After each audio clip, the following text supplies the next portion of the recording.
मुरारी त्रिपुरांतकारी भानु शशे भूमि सुतो बुधश्च गुरुश्च शुक्र शनि राहु केतव कुर्वन्तु सर्वे मम सुप्रभातम। श्री गुरुदेव दत्त श्री स्वामी समर्थ सुप्रभात मंडळी। अध्यात्म कलियुगातल्या चॅनलवरती मी वैदिक ज्योतिषी गणेश शास्त्री शुक्ल आपल्या सर्वांचे स्वागत करतो।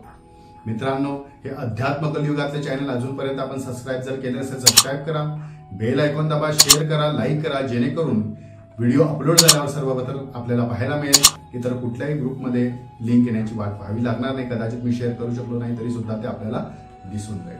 त्याचप्रमाणे मित्रांनो, आपण जे कमेंट करत आहात श्री स्वामी समर्थ श्री गुरुदेव दत्त, त्याबद्दल मी आपला आभारी आहे। असेच आपण प्रेम करत राहा आणि जास्तीत जास्त लोकांपर्यंत शेअर करा, कारण साप्ताहिक राशी भविष्यामध्ये आपण रेमेडीज सांगतो। त्या रेमेडीज खूप लोकांना अनुभव येत आहेत, त्या लोकांचा त्याच्यातून चांगलं घडत आहे। खूप लोकांची कामं झाली, सगळ्यांचे कमेंट सुद्धा येत आहेत। त्यामुळे फोन सुद्धा करतात लोक की नाही गुरुजी, आपण जो उपाय सांगितला होता त्या उपायाप्रमाणे आमचं बरं झालं आणि त्याच्यातून आपल्याला फायदा सुद्धा झाला।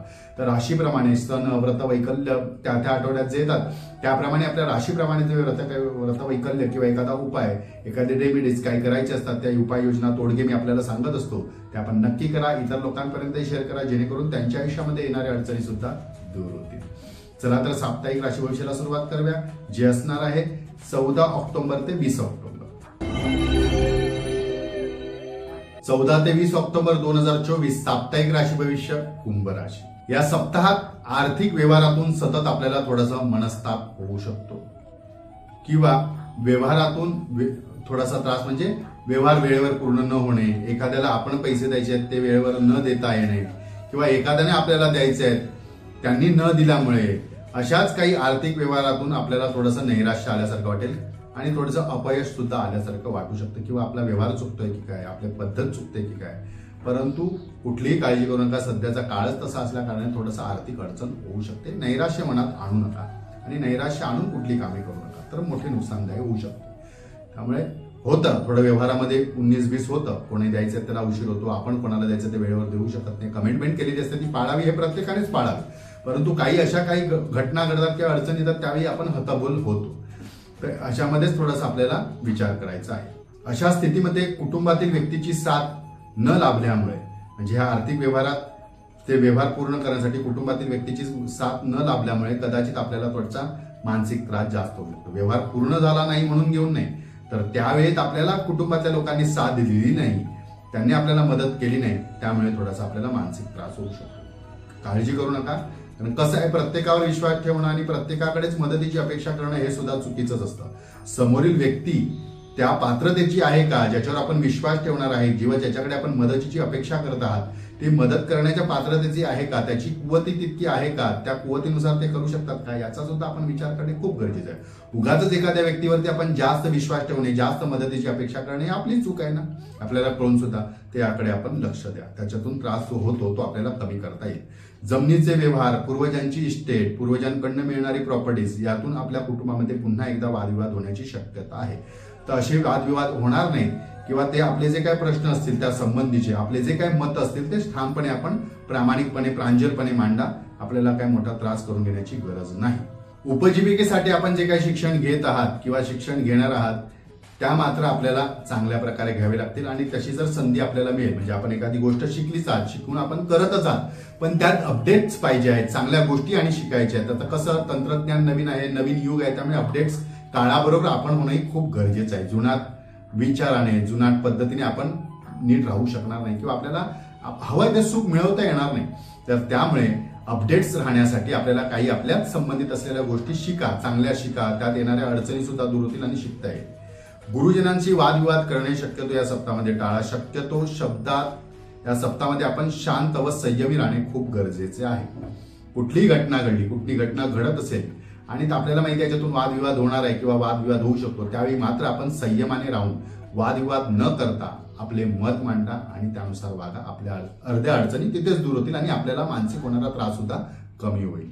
या सप्ताहात आपल्यासाठी शुभ तारखा असणाऱ्या 16 आणि 17, शुभ अंक असणाऱ्या 6 आणि रंग असणाऱ्या डार्क निळा याचा आपण लाभ करून घ्या। मित्रांनो, आपल्या राशीप्रमाणे या सप्ताहात करायची उपाययोजना जी आहे रेमेडीज ती अशी आहे। 16 तारखेला जी कोजागिरी पौर्णिमा आहे त्या पौर्णिमेच्या दिवशी आपल्याला लक्ष्मी आणि इंद्र याची पूजा करायची. आपण महालक्ष्मीच्या लक्ष्मी पूजनाच्या दिवशी लक्ष्मी सहित कुबेराची पूजा करतो, परंतु आपल्याला इंद्र आणि लक्ष्मी याचं काय करायचं आहे?